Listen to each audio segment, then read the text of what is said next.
옛날 어느 깊은 산골 마을. 왁자지껄한 사람 소리와 구수한 막걸리 냄새가 10리 밖까지 퍼진다는 이름난 주막이 하나 있었습니다. 이 주막이 문전성시를 이루는 이유는 음식 맛도 마시거니와 주인인 월매의 걸걸한 입담과 억척스러움이 장안의 화제였기 때문이었습니다. 사람들은 그녀를 일러 호랑이 주모라 불렀습니다. 한 번 물면 절대 놓지 않는 호랑이처럼 외상값을 떼먹으려는 자나 주막에서 행패를 부리는 자는 그 자리에서 혼쭐을 내주었기 때문입니다. 해가 중천에 뜬 어느 바쁜 점심때였습니다. 주막 앞마당은 장터에서 돌아온 장사치들과 땀을 식히러 온 농부들로 발 디딜 틈이 없었습니다. 월매의 호통 소리가 주막의 기둥을 흔들었습니다.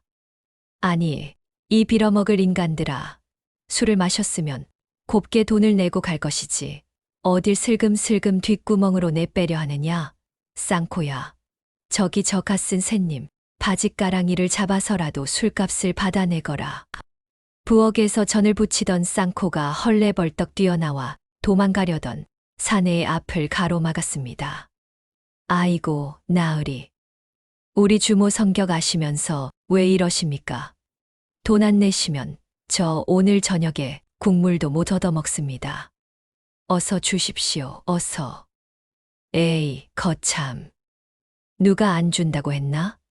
잠깐 바람 좀 쐬러 나온 걸 가지고 사람을 도둑 취급하는구먼. 손님이 툴툴 거하며 엽전 몇 푼을 던져주자 월매는 눈을 흘기며 그것을 낚아채 전대에 챙겨 넣었습니다. 그때였습니다. 주막 뒤편에서 곰처럼 커다란 덩치의 사내가 쌀가마니를 무려 3개나 지게도 없이 어깨에 얹고 성큼성큼 걸어오고 있었습니다. 바로 주막의 머슴 만득이었습니다. 남들은 쌀 한 가마니도 낑낑대며 드는데 만득은 마치 빈 집단을 옮기듯 가볍게 쌀을 나르고 있었습니다. 주모, 쌀 가져왔구만이라. 광에다 놓을갑쇼, 아니면 부엌에다 바로 부을갑쇼. 만득의 말투는 충청도 짝이라 느릿느릿하기 그지없었으나 그가 발을 내디딜 때마다 땅이 쿵쿵 울리는 듯 했습니다. 월매는 이마에 흐르는 땀을 소매로 훔치며 만득을 쏘아보았습니다. 이 미련한 곰탱아, 그걸 물어봐야 아느냐? 당연히 광에다 들여놔야지. 그리고 내가 몇 번을 말했느냐? 손님들 다니는 앞마당으로 다니지 말고 뒤쪽으로 돌아서 다니라고. 먼지 날리지 않느냐? 아이고, 제가 생각이 짧았습니다요. 워낙에 배가 고파서 얼른 밥 먹을 생각에 그만. 만득은 해맑게 웃으며 월매 앞을 지나가려 했습니다. 그런데 웬일인지 평소에는 소도 때려잡을 듯한 그가 월매 앞에만 서면 다리가 풀리는지 쌀가마니 무게를 이기지 못하고 비틀거렸습니다. 어이쿠. 만득의 발이 꼬이면서 어깨에 있던 쌀가마니 하나가 툭 떨어져 하필이면 월매가 아끼는 장독대 뚜껑을 스치고 지나갔습니다. 쨍그랑 하는 소리는 나지 않았지만 묵직한 쌀가마니가 바닥에 처박히며 흙먼지가 월매의 얼굴을 덮쳤습니다. 아이고, 내 팔자야. 야, 이 곰탱아. 너는 밥을 5그릇이나 먹고 힘을 어디다 쓰는 게냐? 눈은 폼으로 달고 다니느냐? 월매는 흙먼지를 뒤집어 쓴 채 펄쩍펄쩍 뛰었습니다. 만득은 덩치에 어울리지 않게 잔뜩 움츠러들어 머리를 긁적였습니다. 죄송합니다요, 주모. 제가 요즘 기력이 딸리는가 봅니다. 다음부턴 조심하겠구만이라. 기력이 딸려 소 한 마리를 잡아먹어도 모자랄 놈이 기력 타령은 썩 꺼져서 장작이나 패거라. 오늘 저녁밥은 없을 줄 알아라. 만득은 월매의 불호령에 도망치듯 뒷마당으로 사라졌습니다. 하지만 그가 돌아서며 짓는 표정은 혼난 사람의 것이 아니었습니다. 그는 주모가 다치지 않은 것을 확인하고는 안도의 숨을 내쉬며 슬며시 입가에 미소를 머금었습니다. 남들이 보기엔 그저 모자란 바보의 웃음이었지만 그의 눈빛 깊은 곳에는 묘한 따스함이 서려 있었습니다. 주막의 일과가 모두 끝나고 어둠이 짙게 깔렸습니다. 손님들도 모두 돌아가고 쌍코와 칠복이 그리고 만드기도 각자의 방으로 들어간 깊은 밤이었습니다. 낮에는 그토록 시끄럽고 억척스럽던 월매도 이 시간이면 세상과 단절된 여인이 되곤 했습니다. 월매는 자신의 안방문을 굳게 걸어 잠갔습니다. 그리고는 장롱 깊숙한 곳, 아무도 모르는 비밀 공간에서 헝겊에 싼 꾸러미 하나를 조심스레 꺼냈습니다. 촛불 하나가 위태롭게 방을 비추는 가운데 월매에 떨리는 손이 꾸러미를 풀었습니다. 그 안에서 나온 것은 눈이 시리도록 굵은 비단 속치마였습니다. 남편을 잃고 과부가 된 지 10년. 억척스러운 주모로 사느라 화장 한 번 제대로 해본 적 없는 그녀였습니다. 거친 말투와 드센 행동으로 자신을 무장했지만 그녀의 마음속에는 아직도 고운 여인으로 사랑받고 싶은 욕망이 타오르고 있었던 것입니다. 월매는 거칠어진 손으로 비단 치마를 어루만졌습니다. 그리고는 입고 있던 낡은 무명옷을 벗어던지고 붉은 비단 속치마를 입었습니다. 거울 앞에 선 그녀의 모습은 낮의 호랑이 주모가 아니었습니다. 수줍음 많고 누군가의 품이 그리운 외로운 여인이 거기에 서 있었습니다. 아이고, 영감. 내가 이러고 사는 꼴을 보면 저승에서 혀를 차시겠소. 남들은 내가 돈독이 올랐다고 손가락질하지만 이 험한 세상 여자 혼자 몸으로 살아남으려면 어찌합니까? 독해져야지, 악귀가 되어야지. 월매는 거울 속 자신의 모습을 보며 독백을 뱉어내다가 이내 덩실덩실 춤을 추기 시작했습니다. 춤사위는 구슬프면서도 요염했습니다. 억눌러 왔던 10년의 한과 외로움이 붉은 치마폭에 담겨 허공을 갈랐습니다. 그 시각 머슴 방에서 잠을 자던 만득은 갑자기 배가 아파 잠에서 깼습니다. 아이고 배야. 저녁에 먹은 쉰 김치가 탈이 났나. 뒷간 좀 다녀와야겠구먼. 만득은 비몽사몽간에 바지춤을 추스르며 마당으로 나왔습니다. 달빛이 교교하게 흐르는 밤, 모든 것이 고요한데 유독 안채 월매의 방에서 희미한 불빛이 새어 나오고 있었습니다. 주모가 아직 안 주무시나? 도둑이라도 들었나? 만득은 걱정스러운 마음에 발소리를 죽이고 월매의 방문 앞으로 다가갔습니다. 문풍지에 난 작은 구멍으로 방 안을 들여다보던 만득의 두 눈이 화등잔만하게 커졌습니다. 그의 눈에 들어온 것은 붉은 비단 속치마를 입고 춤을 추는 월매의 모습이었습니다. 촛불에 비친 그녀의 실루엣은 낮에 보던 억센 주모가 아니라 선녀가 강림한 듯 아름다웠습니다. 만득은 숨 쉬는 것도 잊은 채 그 광경을 멍하니 바라보았습니다. 아니, 저게 누구란 말인가? 우리 호랑이 주모가 맞는가? 세상에. 선녀가 따로 없구나. 만득의 심장이 쿵쾅거리기 시작했습니다. 10년을 함께 살았지만 단 한 번도 본 적 없는 월매의 모습이었습니다. 그녀가 춤을 멈추고 거울을 보며 눈물을 훔치는 모습에 만득의 가슴 한 구석이 찌릿하게 아려왔습니다. 그때 너무 집중한 나머지 만득의 코에서 주르륵 코피가 흘러내렸습니다.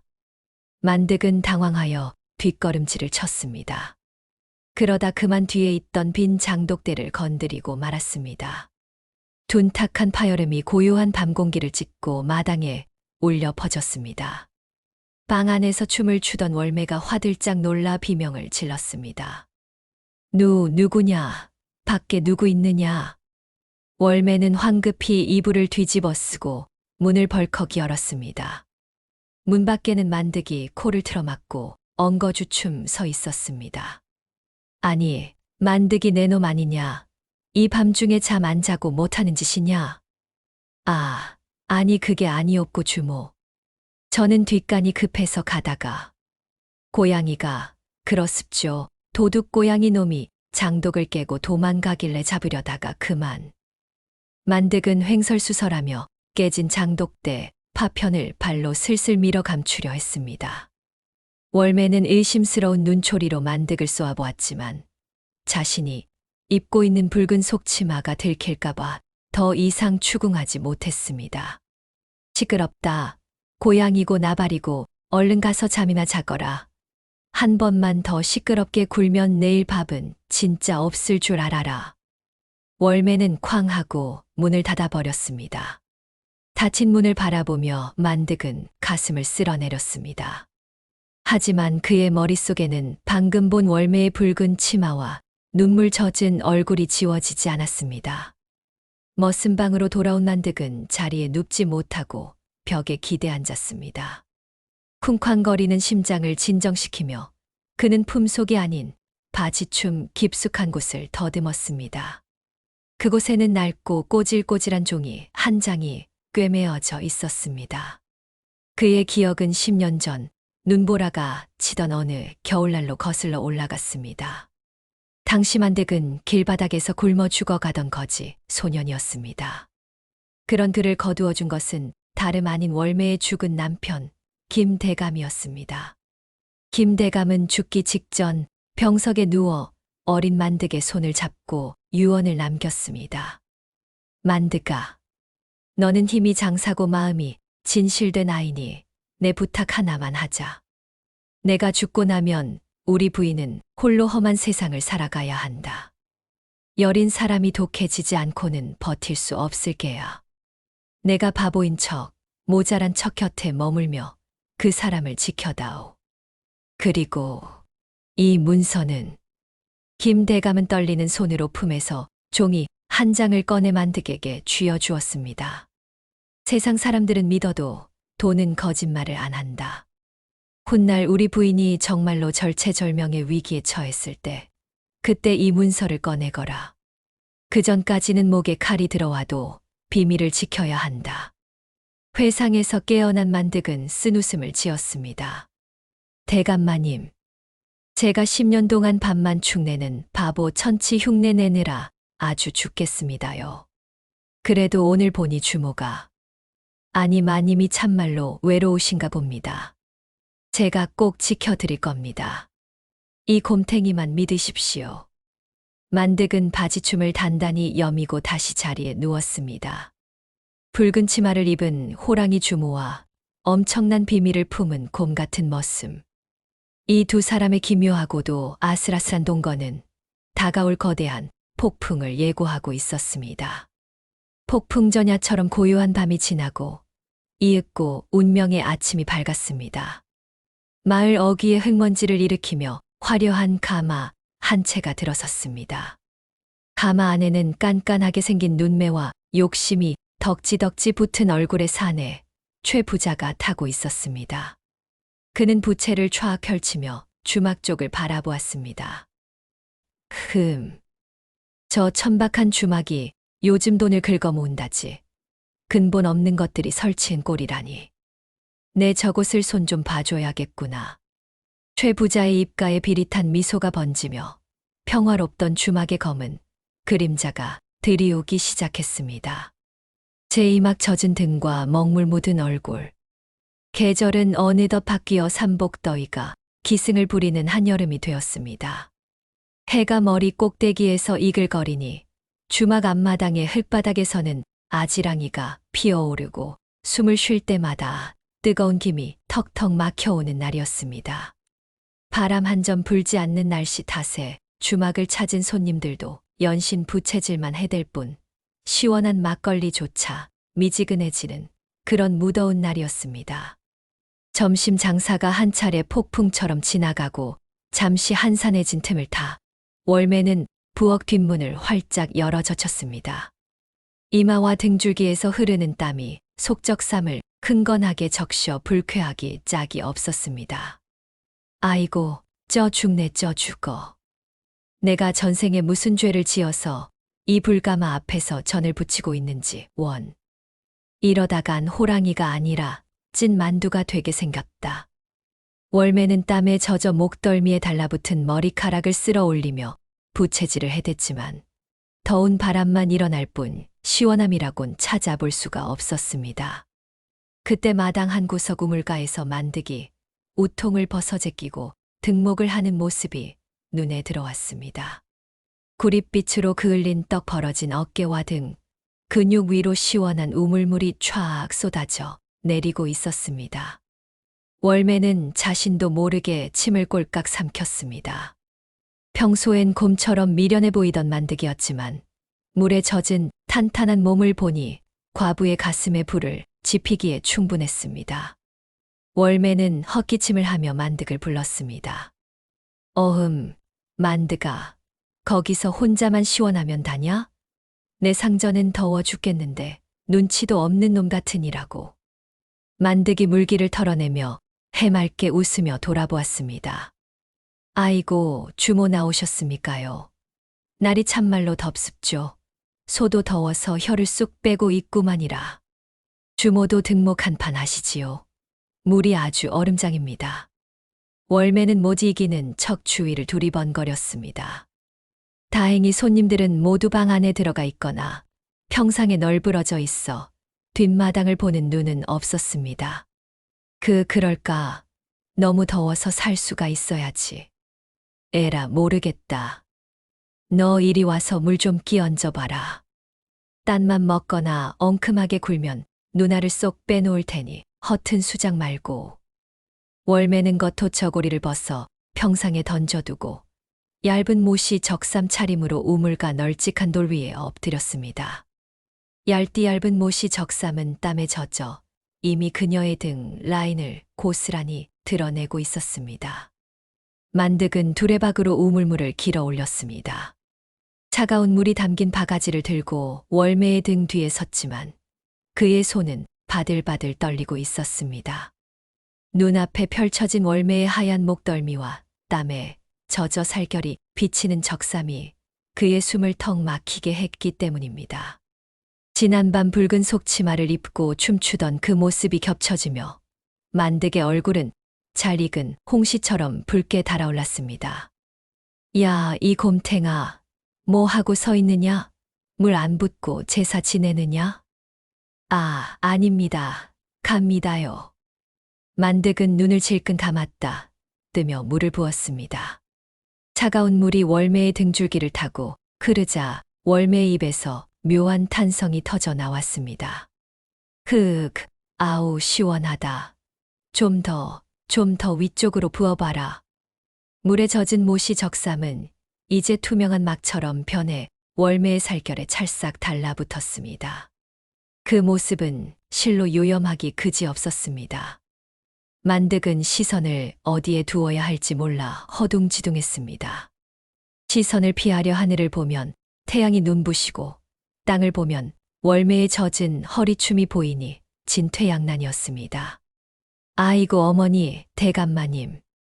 제가 오늘 제명에 못 죽을 것 같습니다요.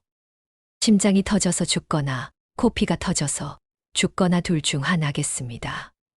정신이 혼미해진 만득은 그만 손에 힘이 풀리고 말았습니다. 물이 가득 담긴 바가지를 들고 멍하니 있다가 월매가 고개를 돌리는 순간 당황하여 바가지를 놓치고 만 것입니다. 물바가지가 월매의 머리 위로 정확히 엎어지며 남은 물과 함께 그녀의 머리를 강타했습니다. 월매는 물에 빠진 생쥐꼴이 되어 벌떡 일어났습니다.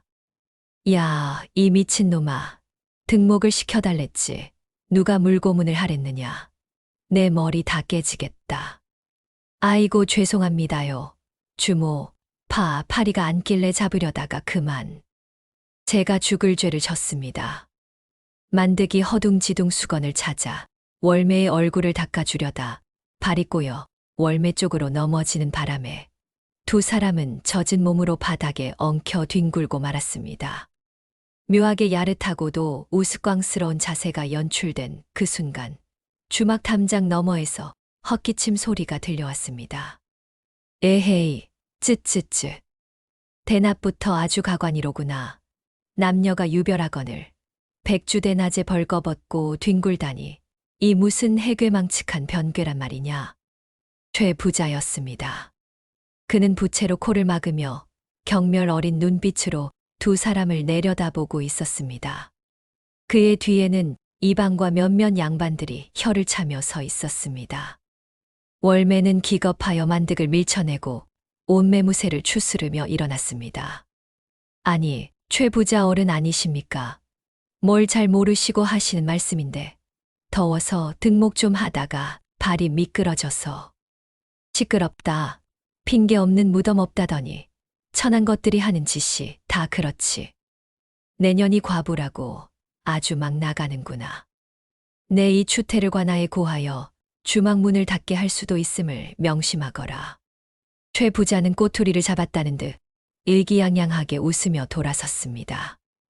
월매는 분함에 입술을 깨물었지만 신분이 낮은 탓에 대놓고 대들 수도 없었습니다. 만득은 주먹을 꽉 쥐었지만 월매의 눈치를 보며 바보 같은 웃음을 지어 보일 뿐이었습니다. 헤. 영감님, 제가 다리가 좀 부실해서 그럽니다요. 오해하지 마십시오. 최 부자는 만득을 벌레 보듯 쳐다보고는 일행과 함께 사라졌습니다. 하지만 이것은 시작에 불과했습니다. 그날 오후 해가 뉘엿뉘엿 넘어갈 무렵이었습니다. 최 부자가 다시 주막을 찾았습니다. 이번에는 마을에 내로라 하는 양반들과 선비들을 대동하고 나타났습니다.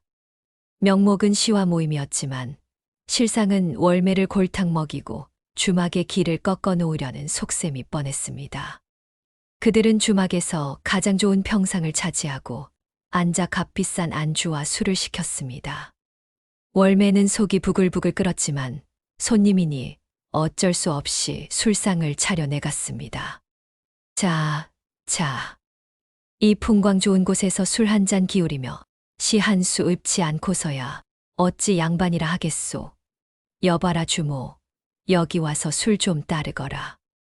내년 손맛이 어떤지 좀 보자. 월매가 퉁명스럽게 술병을 탁 내려놓았습니다.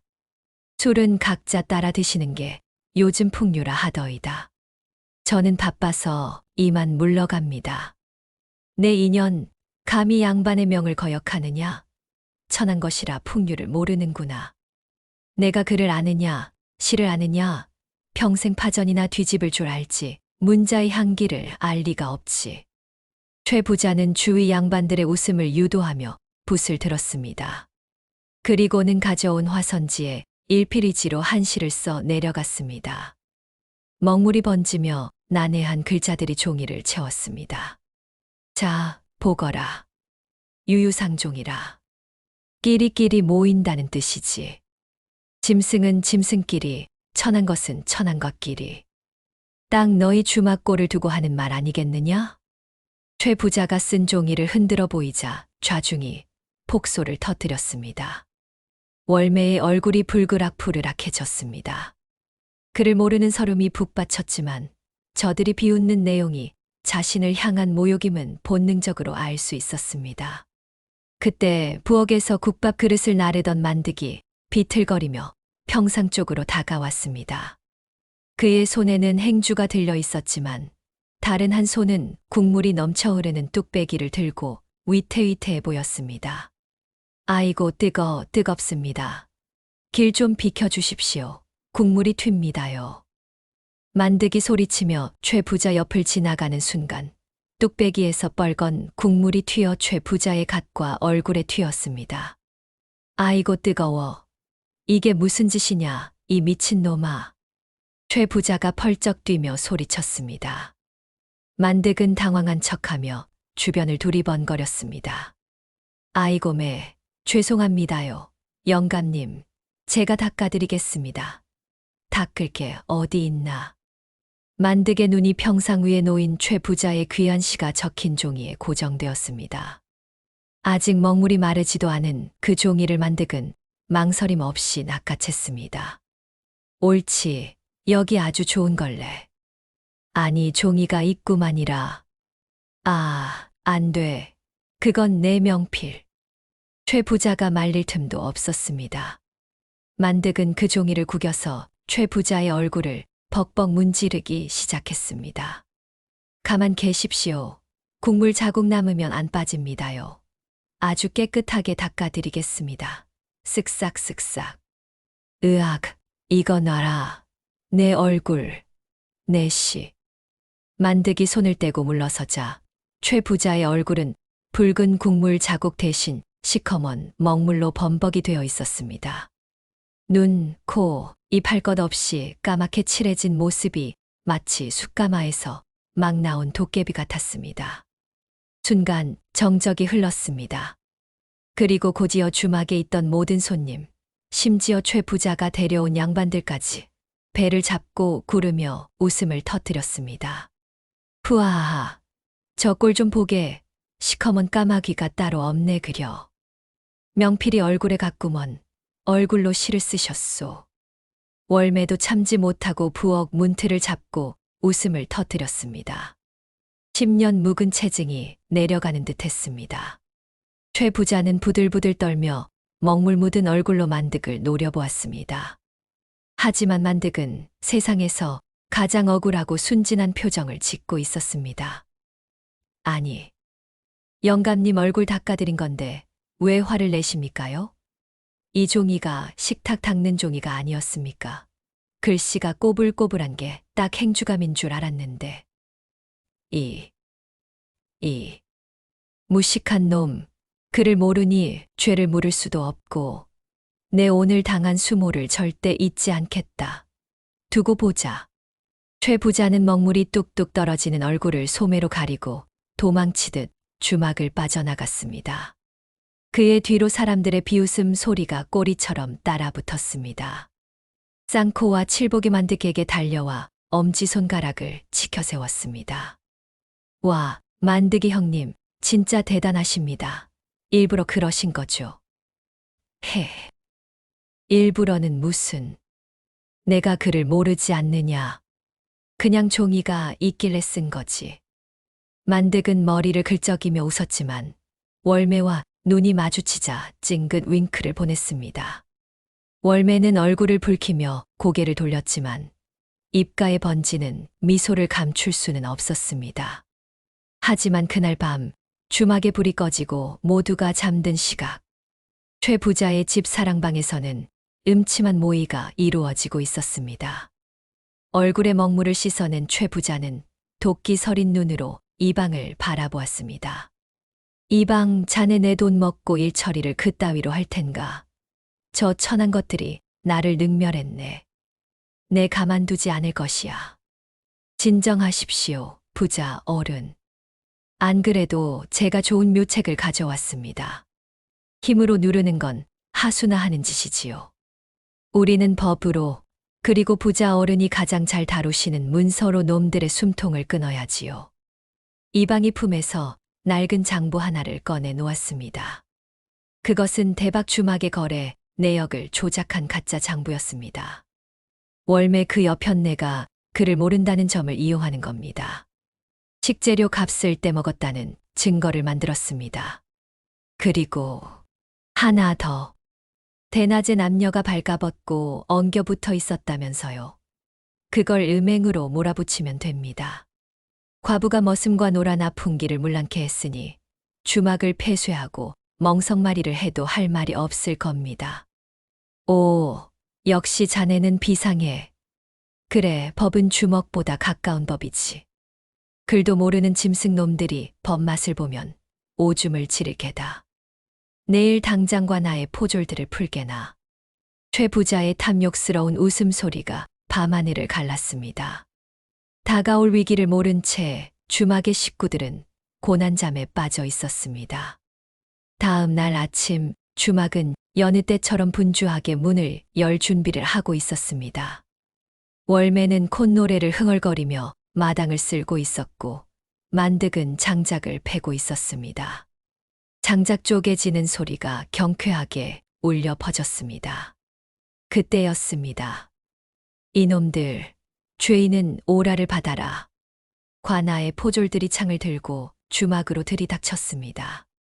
평화롭던 주막은 순식간에 아수라장이 되었습니다.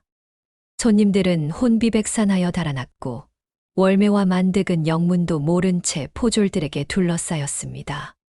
아니, 이게 무슨 짓들이시오? 우리가 무슨 죄를 지었다고? 포졸들 뒤로 뒷짐을 진 최 부자가 거만하게 걸어 들어왔습니다. 그의 옆에는 얄미운 표정의 이방이 서 있었습니다. 내 죄를 내가 알렸다. 감히 양반을 능멸한 죄는 자치하고라도 여기 명백한 증좌가 있다. 이방이 가짜 장부를 펼쳐 보였습니다. 이 장부를 보아라.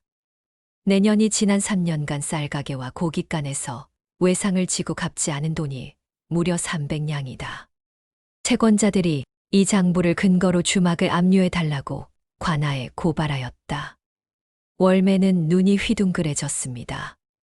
뭐라고요? 300냥, 말도 안 돼. 난 외상 지면 꼬박꼬박 갚았어. 그리고 장부라니. 난 글도 쓸 줄 모르는데 무슨 장부야. 허허, 글을 모른다고 잡아떼면 그만인 줄 아느냐? 여기 내 놈들이 찌든 지장이 버젓이 있는데. 최 부자가 가리킨 곳에는 월매의 것인지 누구의 것인지 모를 붉은 지장이 찍혀 있었습니다. 월매는 억울함에 가슴을 쳤습니다. 이건 사기야. 난 이런 것 찍은 적 없어. 이 천벌을 받을 놈들아. 어허, 어디서 고래고래 소리를 지르느냐. 게다가 죄목이 하나 더 있다. 어제 대낮에 이 머슴 놈과 벌거벗고 엉겨붙어 있는 것을 내 두 눈으로 똑똑히 보았다. 과부가 수절은커녕 머슴과 놀아나? 이는 명백한 음행이요. 마을의 풍기를 문란케 한 죄다. 아니 그건 오해라니까요. 등목하다가 넘어진 거라니까요. 만득이 나서서 변명하려 했지만 포졸들이 몽둥이로 만득의 무릎을 쳤습니다.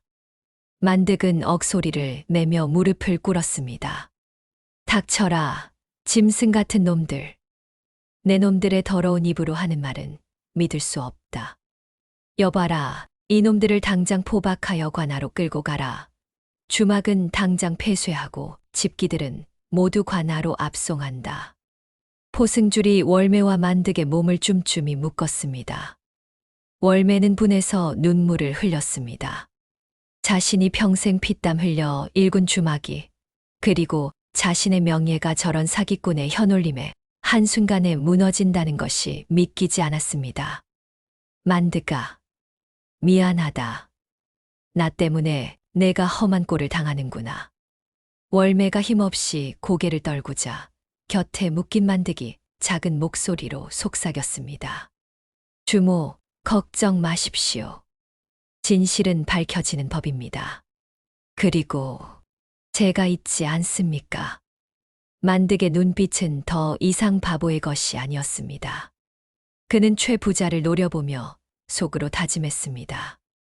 이제 때가 되었구먼. 대감마님, 제가 약속 지키겠습니다. 포졸들에게 끌려가는 두 사람의 뒤로 최 부자의 비릿한 웃음소리가 주막에 메아리 쳤습니다. 법은 주먹보다 가까운 법이다. 글도 모르는 짐승들아, 감옥에서 썩으며 뼈저리게 느껴보거라. 하지만 최 부자는 몰랐습니다. 그가 내뱉은 법은 주먹보다 가깝다는 말이 곧 자신을 겨누는 날카로운 칼날이 되어 돌아오리라는 것을. 그리고 바보 만득의 바지춤 속에 그의 모든 거짓을 찢어발길 진짜 무기가 숨겨져 있다는 사실을. 제3막법을 들고 온 악인과 갇힌 호랑이. 관아의 마당은 서슬퍼런 창을 든 포졸들과 구경 나온 마을 사람들로 인산인해를 이루었습니다. 평소에는 호기심 어린 눈빛으로 장터를 기웃거리던 사람들이었지만 지금은 모두 숨을 죽인 채 마당 한가운데 무릎 꿇린 두 사람을 바라보고 있었습니다. 포승줄에 꽁꽁 묶인 월매와 만득이었습니다. 월매는 억울함에 분통을 터뜨리며 몸을 비틀었고 만득은 그저 멍한 표정으로 땅바닥만 내려다보고 있었습니다. 사또가 정좌하고 앉아 위험 있는 목소리로 호통을 쳤습니다. 네 이놈들, 주막의 주모 월매와 머슴 만득이라 했느냐. 너희가 저지른 죄가 하늘을 찌르고 땅을 울린다 하니 이 실직고 하지 않으면 엄한 벌을 면치 못할 것이다. 사또의 옆에는 비단 옷을 곱게 차려입은 최 부자가 거만한 표정으로 부채질을 하고 있었고 그 옆에는 쥐새끼 같은 눈매의 이방이 서류 뭉치를 들고 서 있었습니다. 사또 나으리, 긴 말할 건 무엇이 있겠습니까? 여기 명백한 증좌가 있고 제가 두 눈으로 똑똑히 본 증인이옵니다. 저 천한 것들이 감히 양반을 능멸한 것도 모자라 사기와 음행을 일삼아 마을의 기강을 무너뜨렸나이다. 사또 나으리 억울하옵니다. 소인은 그저 열심히 장사한 죄밖에 없습니다요. 사기라니요? 당치도 않은 말씀입니다. 월매가 목이 터져라 외쳤지만 최 부자는 코웃음을 치며 이방에게 눈짓을 보냈습니다. 이방이 짐짓 엄숙한 표정으로 앞으로 나와 낡은 장부책 하나를 펼쳐들었습니다. 자, 이것을 보시오. 이것이 주막의 지난 3년간 거래 장부요. 여기 적힌 것을 보면 쌀가게 김씨에게 쌀 50가마니 값, 푸주간 박씨에게 고기 100근 값, 도합 300냥이 넘는 돈을 외상으로 달아놓고 갚지 않았소. 여기 날짜와 금액, 그리고 자네가 찍은 지장이 선명하지 않은가. 이방이 들이민 장부에는 월매가 알지 못하는 숫자와 글씨들이 빼곡하게 적혀 있었고 그 끝에는 붉은 지장이 찍혀 있었습니다. 월매는 눈앞이 캄캄해졌습니다. 그녀에게 저 글씨들은 그저 까만 지렁이들이 꿈틀거리는 것으로밖에 보이지 않았기 때문입니다. 아니, 이게 무슨 귀신 씻나라 까먹는 소리요. 난 쌀을 들여올 때마다 꼬박꼬박 엽전으로 셈을 치렀소. 그리고 난 글을 쓸 줄도 읽을 줄도 모르는데 장부는 무슨 얼어 죽을 장부란 말이오. 허허, 저 뻔뻔한 입놀림 좀 보게. 글을 모르니 내가 찍은 지장이 무엇을 의미하는지도 몰랐겠지. 내가 물건을 받을 때마다 나중에 셈해준다며 찍어준 지장이 바로 이것이다. 채권자들이 내 기세에 눌려 말도 못하고 끙끙 앓다가 내게 도움을 청해 일이 밝혀진 것이거늘. 최 부자는 혀를 차며 주변을 둘러보았습니다. 구경하던 마을 사람들 사이에서 수군거리는 소리가 들려왔습니다. 설마 주모가 그랬을까? 글쎄, 돈독이 올랐다더니 뒤로는 다른 마음을 품었나 보네. 아니요, 주모가 그럴 사람은 아닌디. 사람들의 의심 어린 눈초리가 화살처럼 월매에게 꽂혔습니다. 평생을 억척스럽게 하지만 정직하게 살아왔다고 자부해 온 월매였습니다. 그런데 글자 몇 줄과 종이 한 장 때문에 자신의 모든 삶이 부정당하는 상황에 피가 거꾸로 솟는 듯 했습니다. 이 도둑놈들아, 내 놈들이 짜고 치는 투전판인 줄 내가 모를 줄 아느냐. 쌀가게 김씨 오라 그래. 푸주간 박씨 당장 내 앞에 데려와. 그들은 보복이 두려워 이미 마을을 떠났소. 그들이 남긴 위임장이 여기 있으니 더 이상 발뺌할 생각 마시오. 이방은 또 다른 종이 한 장을 흔들며 월매의 입을 막았습니다. 없는 사람을 데려올 수도 없는 노릇이니 월매는 답답함에 가슴을 쥐어뜯고만 싶었습니다. 게다가 사또 나으리 더 추악한 죄가 남아 있사옵니다. 저 과부와 머슴놈이 대낮에 주막 뒷마당에서 벌거벗고 엉겨붙어 괴상망측한 짓을 하는 것을 제가 직접 목격하였나이다. 사또의 눈썹이 꿈틀했습니다. 조선 사회에서 과부의 정절은 목숨보다 중한 가치였고 하물며 머슴과의 추문은 용납될 수 없는 폐륜이었습니다. 그것이 사실이냐? 과부가 수절은 하지 못할 망정 머슴과 통정을 하였다. 아닙니다. 절대 아닙니다요. 날이 더워 등목을 하다가 이 미련한 놈이 물바가지를 엎어서 넘어진 것뿐입니다. 하늘에 맹세코 부끄러운 짓은 하지 않았습니다. 쯧쯧. 등목이라 남녀가 유별하거늘 과부가 외간 남자, 그것도 천한 머슴 앞에서 옷을 벗고 등을 내밀었다는 것 자체가 이미 음행이 아니면 무엇이란 말이냐? 내 눈에는 아주 짐승들의 교미와 다를 바가 없더이다. 최 부자의 노골적이고 모욕적인 언사에 월매의 얼굴이 수치심으로 붉게 타올랐습니다. 단순히 돈을 떼먹은 사기꾼으로 몰리는 것보다 여인으로서의 정절을 의심받고 조롱당하는 것은 견디기 힘든 치욕이었습니다. 그때까지 잠자코 있던 만득이 고개를 번쩍 들었습니다. 그의 눈에서 평소의 장난기는 사라지고 서늘한 분노가 일렁였습니다. 이보시오, 영감님. 말씀을 참말로 거시기하게 하십니다. 우리 주모, 아니 마님은 그런 분이 아닙니다. 눈에 음심이 낀 사람 눈에는 세상 천지가 다 벌거벗은 걸로 보인다던디. 영감님이 딱 그 짝 아니십니까? 만득의 당돌한 일갈에 좌중이 술렁였습니다. 감히 머슴 따위가 양반에게 그것도 관아 한복판에서 대들다니 있을 수 없는 일이었습니다. 이 건방진 놈, 사또 나으리, 저놈이 본색을 드러냈습니다.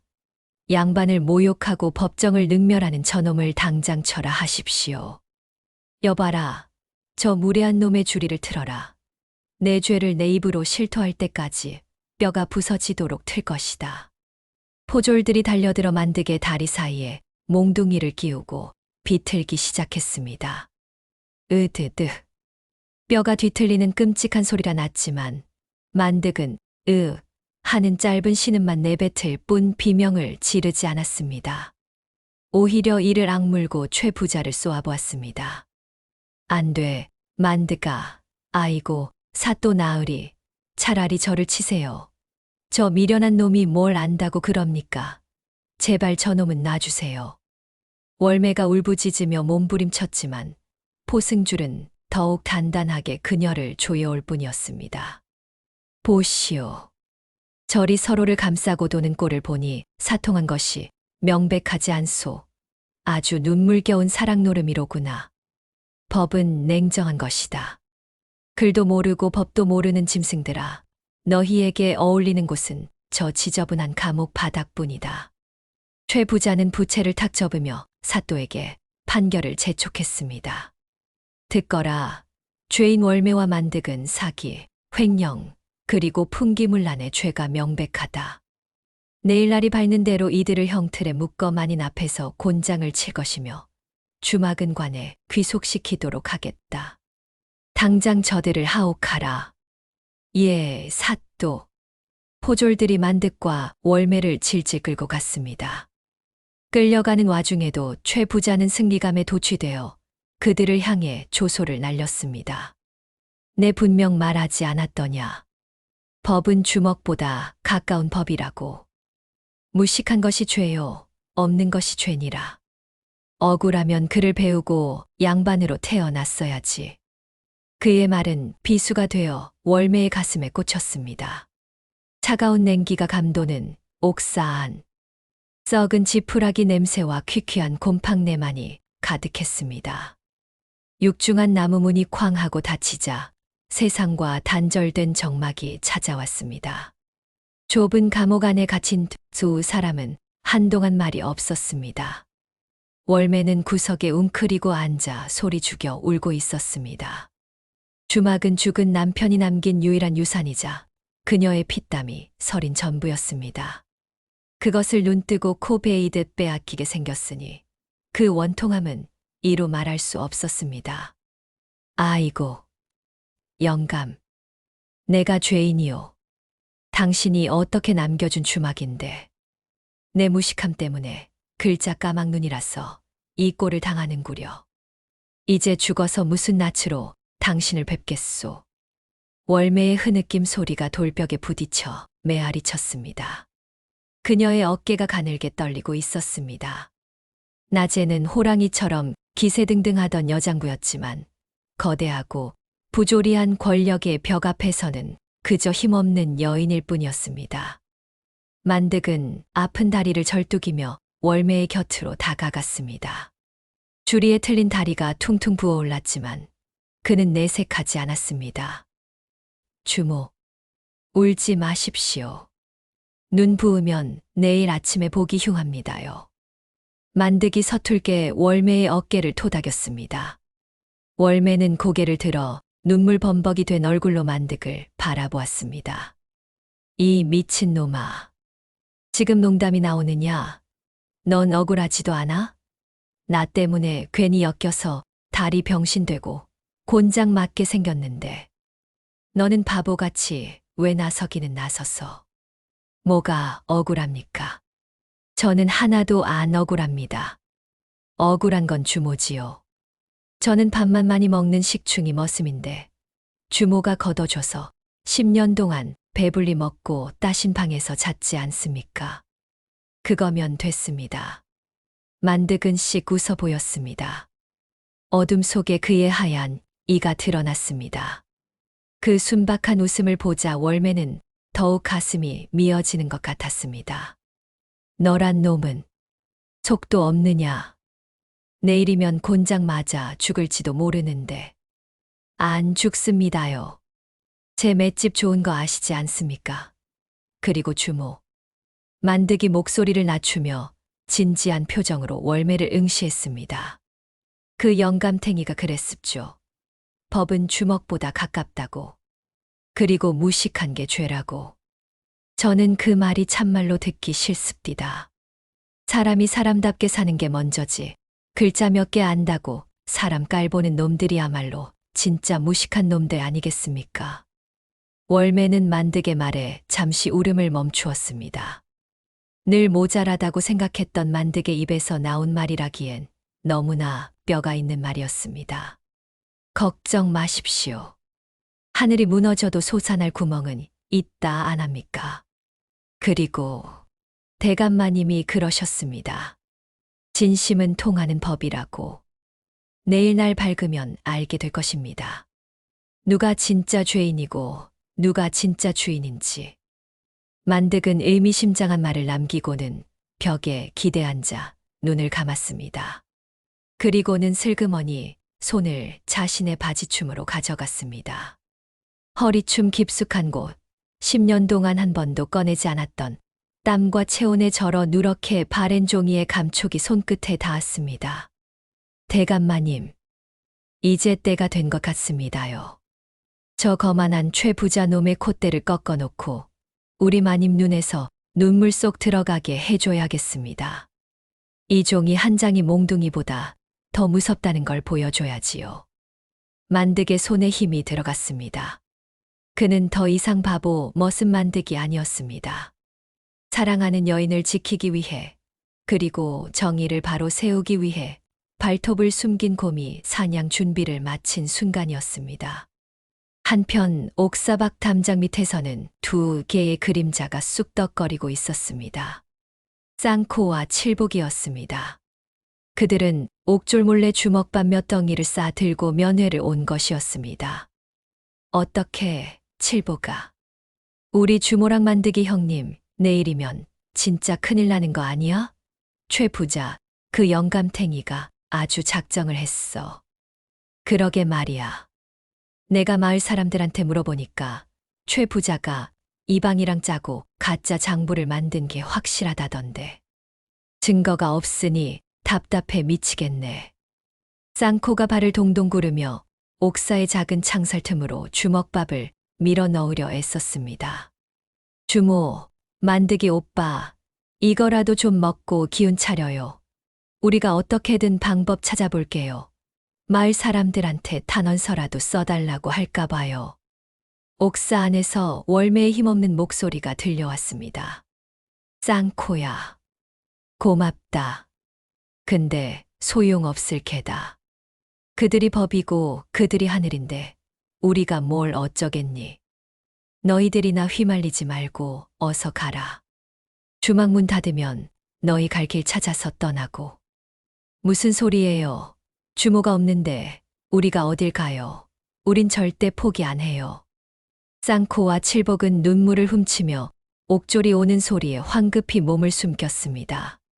칠흑 같은 어둠 속에 갇힌 옥사 하지만 그 안에는 절망만 있는 것은 아니었습니다. 밖에서는 충직한 조력자들이, 안에서는 각성한 만득이 반격을 준비하고 있었습니다. 밤이 깊어갈수록 최 부자의 집에서는 승리의 술잔치가 벌어지고 있었지만 옥사 안의 공기는 폭풍 전야처럼 무겁고도 뜨겁게 달아오르고 있었습니다. 최 부자가 휘두른 법이라는 칼날이 내일 아침 과연 누구의 목을 겨누게 될지 운명의 시간은 시시각각 다가오고 있었습니다. 제3막 바보의 반란과 똥물 세례. 다음 날 아침 날이 밝자마자 마을 어귀에 있는 정자나무 아래는 구경꾼들로 인산인해를 이루었습니다. 관아의 마당이 좁아 사또가 민심을 살핀다는 명목으로 정자나무 아래에서 즉결 심판을 열기로 했기 때문입니다. 하지만 실상은 최 부자가 더 많은 사람 앞에서 월매에게 망신을 주기 위해 사또에게 뒷돈을 찔러주고 판을 키운 것이었습니다. 수백 년 묵은 느티나무 아래 형틀이 세워지고 포졸들이 삼엄하게 주위를 에워쌌습니다. 죄인으로 몰린 월매와 만득은 포승줄에 묶인 채 형틀 앞에 무릎 꿇려 있었습니다. 밤새 옥사에서 시달린 탓에 두 사람의 몰골은 초라하기 그지없었습니다. 월매의 헝클어진 머리카락 사이로 절망이 엿보였고 만득은 여전히 고개를 푹 숙인 채 말이 없었습니다. 죄인들은 고개를 들라 오늘 본관은 마을의 기강을 바로잡고 억울한 백성의 호소를 해결하고자 이 자리에 섰다. 최 부자, 그대는 나와서 죄인들의 죄목을 다시 한번 낱낱이 고하라. 비단옷을 휘날리며 등장한 최 부자는 의기양양한 표정으로 군중을 둘러보았습니다. 그의 눈빛은 사냥감을 앞둔 맹수처럼 번들거렸습니다. 존경하는 사또 나으리, 그리고 마을 주민 여러분. 저 흉악한 주모 월매는 무지한 백성들의 고혈을 짜내어 배를 불렸고 저 짐승 같은 머슴 만득과 결탁하여 선량한 상인들의 돈을 떼먹었나이다. 여기 이 장부가 그 명백한 증좌이옵니다. 최 부자가 어제 그 가짜 장부를 높이 쳐들자 마을 사람들 사이에서 웅성거림이 일었습니다. 허나 재물에 대한 죄보다 더 추악한 것은 바로 음행의 죄이옵니다. 과부의 몸으로 수절은커녕 대낮에 머슴과 벌거벗고 뒹굴며 해괴망측한 짓을 저질렀으니 이는 동방의 이지국에서 있을 수 없는 변괴라 아니할 수 없나이다. 저들을 엄벌에 처하여 마을의 도덕을 바로 세워주시옵소서. 아니라니까요. 이 천하의 죽일 놈아. 내 놈이 꾸민 짓인 걸 하늘이 알고 땅이 안다. 사또 나으리, 제발 제 말을 좀 믿어주십시오. 월매가 피를 토하듯 절규했지만 사또는 귀찮다는 듯 손을 휘저었습니다. 시끄럽다. 증거가 차고 넘치거늘 어디서 오리발을 내미느냐. 여봐라, 저 죄인들을 형틀에 묶고 곤장을 칠 준비를 하라. 내 친히 죄를 물으리라. 포졸들이 달려들어 월매와 만득을 일으켜 세우려 했습니다. 월매는 공포에 질려 바들바들 떨었습니다. 곤장은 건장한 장정들도 열대를 넘기기 힘든 무시무시한 형벌이었습니다. 하물며 여인의 몸으로 곤장을 맞는다면 목숨을 부지하기 힘들 것이 뻔했습니다. 흐흐흐. 꼴 좋구나. 주막은 이제 내 것이나 다름없지. 내년이 피눈물을 흘리는 꼴을 내 기필코 보고야 말리라. 최 부자가 월매에게 다가와 조소 어린 귓속말을 속삭였습니다. 그 순간이었습니다. 우드드, 쾅. 기괴한 파열음이 정자나무 아래를 울렸습니다. 사람들의 시선이 소리가 난 곳으로 쏠렸습니다. 그곳에는 고개를 숙이고 있던 만득이 서서히 몸을 일으키고 있었습니다. 그의 온몸에 핏줄이 터질 듯 솟아오르고 굵은 팔뚝에 근육이 꿈틀거렸습니다.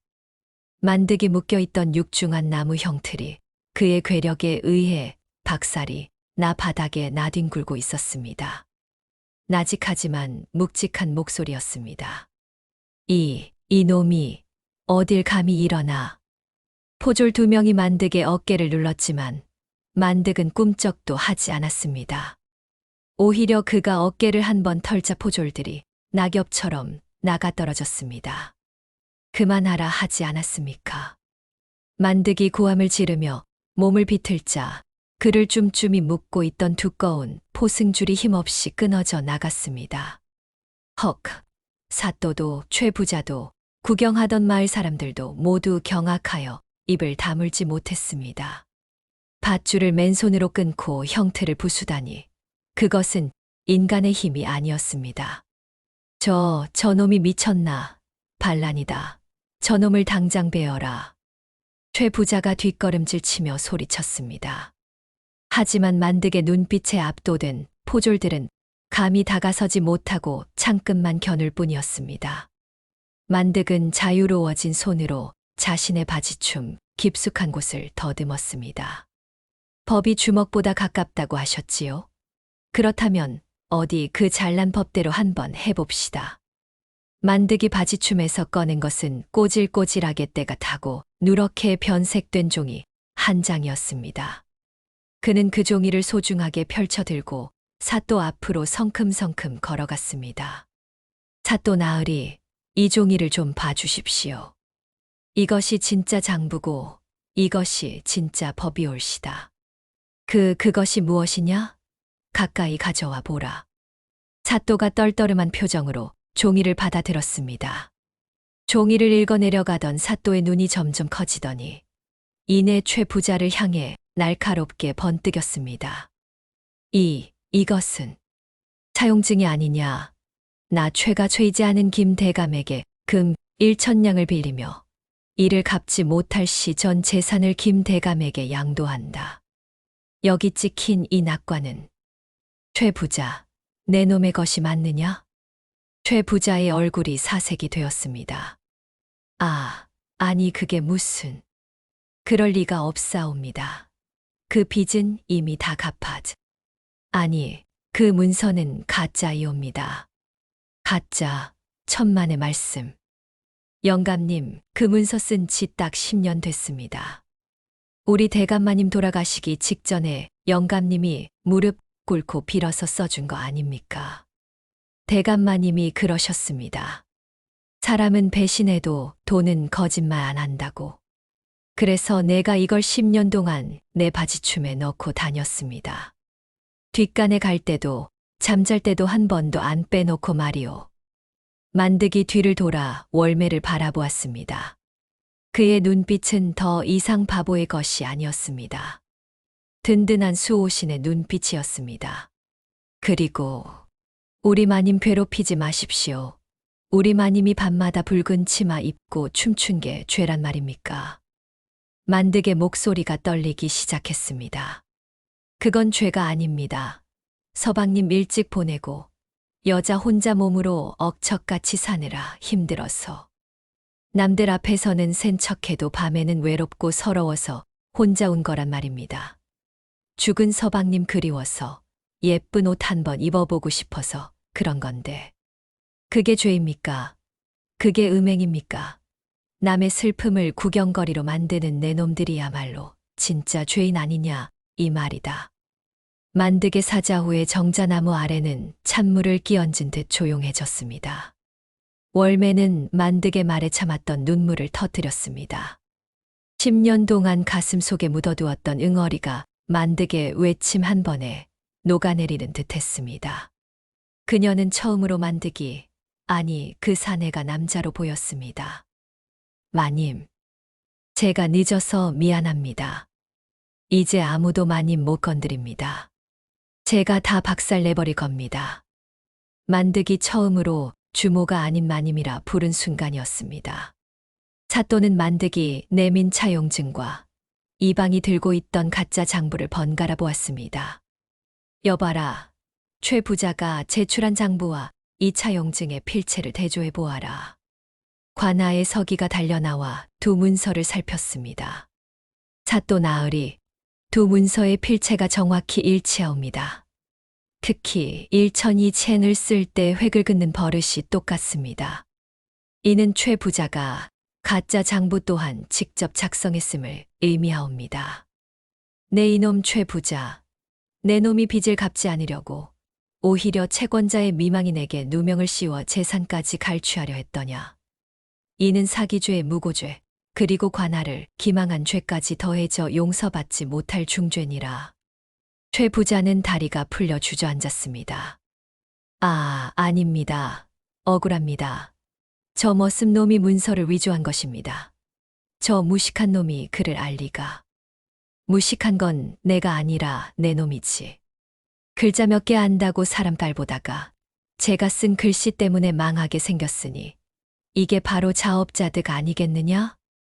만득이 최 부자의 코앞까지 다가가 비웃어 주었습니다. 더 이상 들을 것 없다.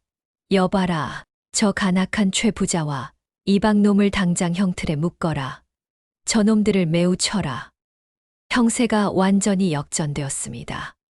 포졸들이 최 부자와 이방에게 달려들었습니다. 으악, 이거 놔라. 내가 누군지 아느냐. 나는 양반이다. 으악. 최 부자는 포졸들을 뿌리치고 도망치기 시작했습니다. 혼란스러운 틈을 타 주막 쪽으로 내달렸습니다. 일단 도망쳐야 한다는 생각뿐이었습니다. 잡아라. 저놈 잡아라. 사람들이 소리치자 그제야 쌍코와 칠복이 마을 사람들과 함께 도망가는 최 부자의 앞길을 가로막고 나섰습니다. 당황한 최 부자는 허둥지둥 방향을 틀어 걸음 구덩이 쪽으로 뛰어가다 그만 제 발에 걸려 중심을 잃고 말았습니다. 어이쿠, 최 부자의 몸이 공중으로 붕 떴습니다. 마치 날개 잃은 새처럼 파닥거리던 그는 하필이면 그곳에 놓여있던 커다란 거름통 위로 다이빙하듯 떨어졌습니다. 둔탁한 소리와 함께 누런 걸음 물이 사방으로 튀었습니다. 비단 옷을 입은 최 부자가 거름통 속에 처박혀 허우적거리는 꼴은 그야말로 가관이었습니다. 푸아, 퇴퇴. 이게 뭐야? 으악, 수동이야. 사람 살려. 거름통 밖으로 고개를 내민 최 부자의 얼굴은 똥물 범벅이 되어 눈, 코, 입을 분간할 수 없었습니다. 어제 만득에게 당한 먹물 세례는 애교 수준이었습니다. 아이고, 똥부자가 되셨네 그려. 냄새가 아주 구수하구먼. 꼴값 떨더니 똥값 됐네. 아이고 배야. 구경하던 마을 사람들은 배를 잡고 구르며 웃음을 터뜨렸습니다. 10년 묵은 체증이 내려가는 통쾌한 순간이었습니다. 만득은 포승줄이 풀린 월매에게 다가가 조심스레 그녀를 일으켜 세웠습니다. 마님, 괜찮으십니까? 많이 놀랐지요. 월매는 만득의 가슴에 얼굴을 묻고 펑펑 울었습니다. 똥 냄새가 진동하는 난장판 속이었지만 두 사람에게는 세상에서 가장 따뜻하고 안전한 공간이었습니다. 크크. 이 미련한 곰탱아. 왜 이제야 말했느냐. 내가 얼마나 무서웠는데. 미안합니다. 대감마님이 꼭 결정적일 때 쓰라고 하셔서. 근데 오늘이 딱 그날인 것 같아서 말입니다. 만득이 쑥스러운 듯 머리를 긁적이며 웃었습니다. 찻도는 거름통에 빠진 최 부자를 보며 혀를 찼습니다. 쯧쯧. 하늘에 그물이 성긴 듯해도 아기는 놓치지 않는다더니 옛말 틀린 것 하나 없구나. 여봐라, 저 똥독 오른 놈을 건져내어 옥에 가두어라. 냄새가 빠질 때까지 물 한 모금 주지 말라. 포졸들이 코를 막고 막대기로 최 부자를 건져 올렸습니다. 최 부자는 똥물을 뚝뚝 흘리며 질질 끌려갔습니다. 그의 등 뒤로 사람들의 환호성과 박수 소리가 쏟아졌습니다. 그렇게 마을을 뒤흔들었던 가짜 장부 사건은 바보 머슴 만득의 통쾌한 반란과 최 부자의 처참한 몰락으로 막을 내렸습니다. 하지만 이것이 끝은 아니었습니다. 이제 두 사람에게는 확인해야 할 서로의 마음이 남아 있었습니다. 제오마콤 서방과 호랑이 마님. 최 부자와 이방이 옥에 갇히고 마을을 뒤흔들었던 소동이 가라앉자 주막에도 다시 평온한 밤이 찾아왔습니다. 하지만 그날 밤의 공기는 여느 때와는 사뭇 달랐습니다. 왁자지껄한 술꾼들의 소음 대신 풀벌레 우는 소리와 은은한 달빛만이 주막 마당을 채우고 있었습니다. 안채 방에서는 호롱불 하나가 은은하게 타오르고 있었습니다. 월매는 윗목에 앉아 약사발을 개고 있었고 그 앞에는 만득이 위솥을 벗은 채 쑥스러운 듯 등을 돌리고 앉아 있었습니다. 낮에 포승줄을 끊느라 터진 만득의 손목과 몽둥이에 짓눌렸던 어깨가 시퍼렇게 멍들어 있었습니다. 월매는 떨리는 손으로 하얀 무명천에 개어놓은 약을 발랐습니다. 약초 내음이 방 안 가득 퍼져 나갔습니다. 아닙니다. 하나도 안 아픕니다. 제 가죽이 워낙 두꺼워서 이 정도는 목이 물린 것 같구만이라. 만득이 짐짓 아무렇지 않은 척 어깨를 으쓱해 보였지만 월매의 손끝이 상처에 닿을 때마다 움찔거리는 등 근육은 숨길 수 없었습니다. 월매는 그런 만득의 등이 못내 안쓰러워 약을 바르다 말고 손바닥으로 가만히 그 넓은 등을 쓸어내렸습니다. 미련한 놈. 아프면 아프다고 소리를 칠 것이지. 10년 동안 그 힘을 숨기고 바보짓 하느라 얼마나 속이 문드러졌을꼬. 내가 그것도 모르고 매일 구박만 했으니. 월매의 목소리에 물기가 어렸습니다. 만득은 천천히 몸을 돌려 월매를 마주 보았습니다. 호롱불 아래 비친 월매의 눈가는 촉촉하게 젖어 있었습니다. 주모. 아니, 마님. 저는 참말로 괜찮습니다. 대감마님하고 약속도 있었지만서도 사실은 제가 좋아서 그런 겁니다. 좋아서 그랬다고 바보 천치 취급받고 맨날 욕먹는 게 좋았단 말이냐? 그게 아니었고 제가 바보짓을 하면 주모가 웃지 않습니까? 이 곰탱아 하면서도 밥은 고봉으로 퍼주고 겨울에는 추울까봐 몰래 손바지 챙겨주고 저는 다 알고 있었습니다. 주모가 입만 험하지 속은 비단결이라는 거. 만득에 투박하지만 진심 어린 고백에 월매의 얼굴이 붉게 달아올랐습니다. 그녀는 헛기침을 하며 시선을 돌렸지만 입가에 번지는 미소는 감출 수 없었습니다. 덩치만 산만해서는 눈치는 100단위로구나. 그래, 이제 그 지긋지긋한 머슴 노릇도 끝이다. 내 놈이 양반네 콧대를 꺾어놨으니 이제 누가 널 머슴으로 보겠느냐. 월매는 자리에서 일어나 장롱문을 열었습니다. 그리고 깊숙한 곳에 넣어두었던 붉은 비단 속치마를 꺼내왔습니다. 지난밤 만득이 문구멍으로 훔쳐보았던 바로 그 치마였습니다. 월매는 부끄러움을 무릅쓰고 그 치마를 만득의 무릎 위에 올려놓았습니다. 이건? 만득의 눈이 휘둥그레졌습니다. 이 치마. 내가 밤마다 혼자 입어보면서 울던 그 치마다. 남들 눈이 무서워 꽁꽁 숨겨뒀던 내 마음이지. 헌데 오늘 내가 그랬지 않느냐. 예쁜 옷 입고 싶어서 입은 게 무슨 죄냐고. 내 덕분에 이제 이 치마를 숨기지 않아도 될 것 같구나. 월매는 잠시 숨을 고르더니 결심한 듯 만득의 눈을 똑바로 바라보며 말을 이었습니다. 만득아. 아니, 만득씨. 갑작스러운 존칭에 만득이 딸꾹질을 했습니다. 주모. 왜 갑자기 말을 높이고 그러십니까요? 저는 적응이 안 됩니다. 잘 듣거라. 내 이제 과부짓도 청산하고 주모 노릇도 혼자 안 하려 한다. 내게 모아둔 미천이 좀 있다. 그리고 너는 힘이 장사고 배포가 두둑하지 않느냐. 그러니 우리 둘이 합자를 하는 게 어떻겠느냐? 합자요? 그게 뭐랍니까? 같이 장사를 하자는 겁니까? 만득이 어리둥절한 표정으로 되물었습니다. 월매는 답답하다는 듯 만득의 손을 덥석 잡았습니다. 거칠고 투박한 손이었지만 그 온기는 화로보다 뜨거웠습니다. 그래, 이 곰탱아. 장사도 같이 하고 밥도 같이 먹고 잠도 같이 자고 내 바깥 장반 노릇 좀 해달라는 말이다. 꼭 내 입으로 다 말을 해야 알아먹겠느냐. 월매의 당돌한 청혼에 방 안에는 잠시 정적이 흘렀습니다. 만득은 멍하니 있다가 서서히 그 뜻을 이해하고는 얼굴이 터질 듯 붉어졌습니다. 진짜입니까? 참말로 제가 마님의 서방님이 되어도 되는 겁니까? 저는 가진 것도 없고 배운 것도 없는데 가진 게 왜 없어?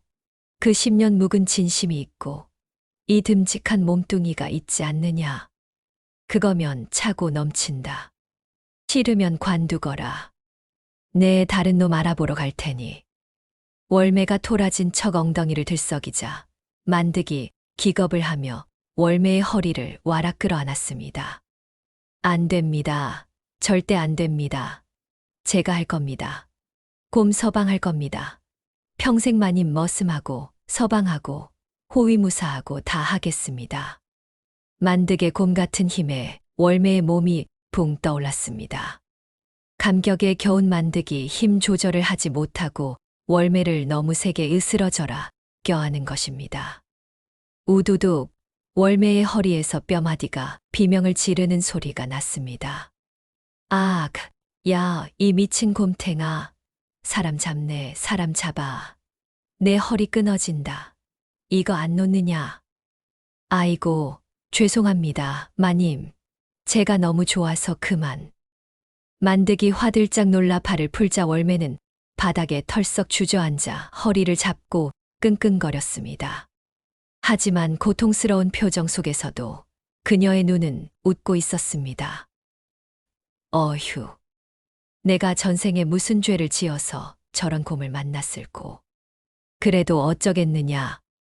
이미 코가 꿰인 것을. 제가 앞으로는 힘 조절 잘하겠습니다. 밤에는 더 살살. 아, 아닙니다. 만득이 음흉한 농담을 던지자 월매가 등짝을 찰싹 때렸습니다. 어머, 얘 좀 봐.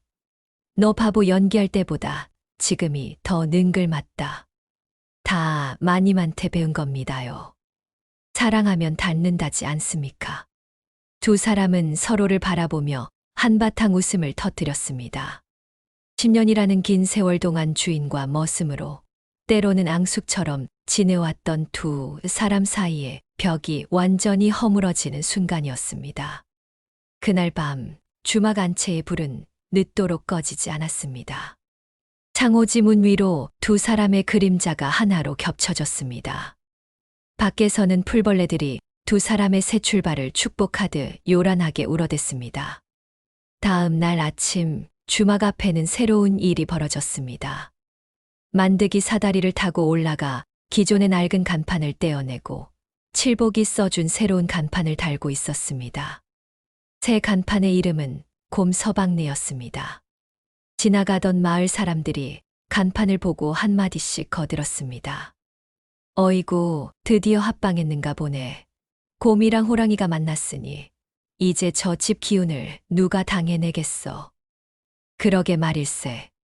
어제 보니 만들기 힘이 장사던데 주모가 밤새 고생 좀 했겠어. 허허허. 쌍코와 칠복도 마당에서 빗자루질을 하며 싱글벙글 웃고 있었습니다. 형님, 간판이 삐뚤어졌습니다. 오른쪽으로 조금만 더 가십시오.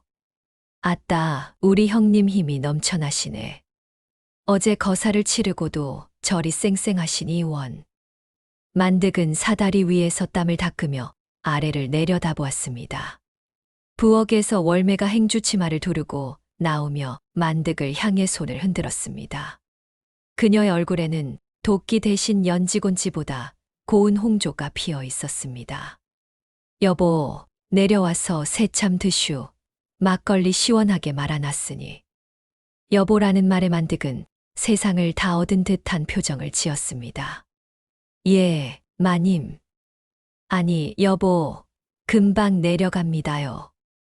만득이 사다리를 타고 내려와 월매의 곁으로 다가갔습니다. 월매는 만득의 이마에 흐르는 땀을 닦아주었고, 만득은 그런 월매의 손을 잡고 놓지 않았습니다. 그 후로도 곰서방네 주막은 날로 번창했습니다. 최 부자가 옥살이를 마치고 나온 뒤에는 마을에서 쫓겨나 거지가 되었다는 소문이 돌았지만 아무도 그에게 관심을 두지 않았습니다.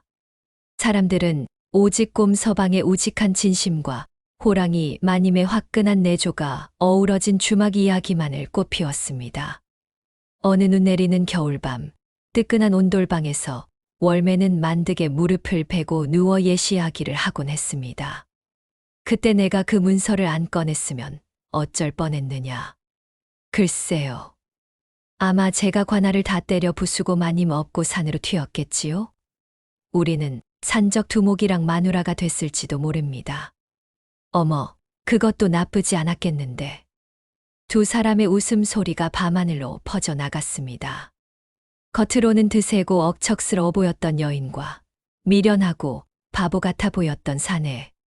하지만 득껍데기 속에 숨겨져 있던 것은 누구보다 여린 마음과 누구보다 지혜로운 진심이었습니다.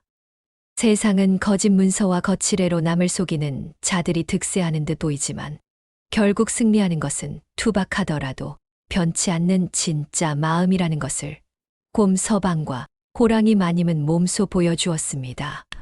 사람들은 그 후로도 오랫동안 곰 서방네 주막을 찾았다 합니다.